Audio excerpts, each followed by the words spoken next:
Hello everybody, this is Tracey Myers with the Fort Worth Star-Telegram, and we are back giving you another update on the Dallas Stars as we continue through training camp.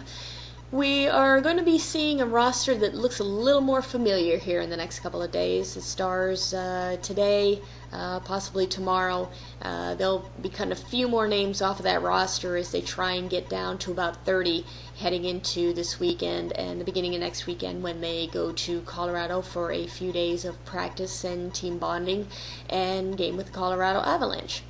Let's talk about what we have seen.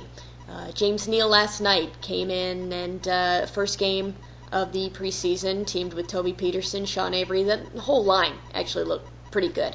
Very impressed with what Sean Avery was doing out there too, especially with some of his offense looked a little Ribeiro-esque, which is never a bad thing. But as far as Neal's concerned, obviously he wanted to be on this team last year, just wasn't quite up to it. Looking pretty good as of last night. I'm sure there was a shot or two that he wouldn't have minded finishing, but at the same time, coaches were very impressed. Dave Tippett talked very highly of him afterwards, so a good sign for him. Fabian Brunstrom got to play with Mike Ribeiro and Brendan Morrow. Not necessarily an enviable position, and you could tell he was having a lot of fun with it, and he looked pretty good out there with those two, and obviously Morrow and Ribeiro are just fine. They look exactly the way they have, as we've gotten used to seeing them last year. As far as the next couple of days, Stars have a game here tomorrow night. There's not quite sure if Brunstrom is going to play in that or not. Tippett said that he's been going pretty hard here these last couple of days. He wants to give him a break, and tomorrow night might be it before they head into Chicago on Sunday night and then over to Colorado. You will be seeing a couple more of your typical Stars, the guys that you're used to seeing. Mike Modano might be in there.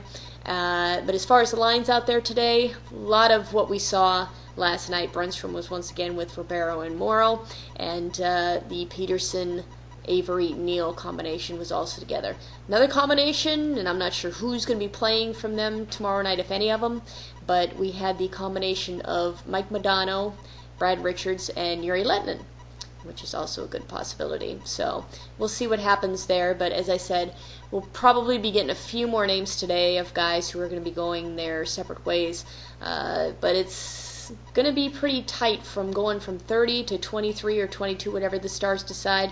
There are going to be some very hard decisions in there, so you definitely want to keep an eye on what happens later on this week, and by the end of next week, you will probably see your Dallas Stars as you will see them on opening day. So take care, and we'll be back with you again soon.